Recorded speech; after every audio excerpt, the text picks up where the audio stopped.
Welcome to the Slop Temple. We pray this video helps. You begin by confirming essentials.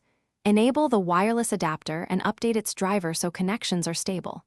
Once done, move within close range of the router and reduce interference sources. Now open Network Settings, pick your SSID, and enter the network password. You should see a connecting status.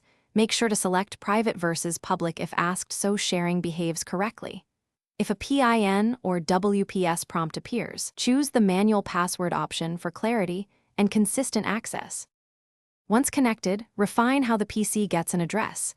Keep DHCP unless you need a static IP for port forwarding.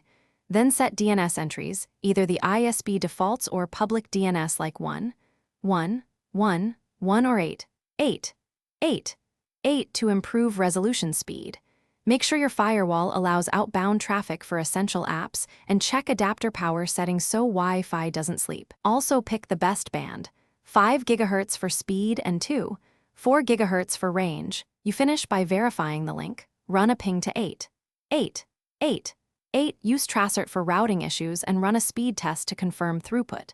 Then secure the network. Use WPA2 or WPA3, set a strong password, and disable WPS to prevent easy hijacks. If things go wrong, first restart the adapter and router, then forget the SSID and reconnect. Make sure drivers are current. If the issue remains, check for IP conflicts or try a different DNS to isolate the fault. Thanks for watching. Consider subscribing if we helped you.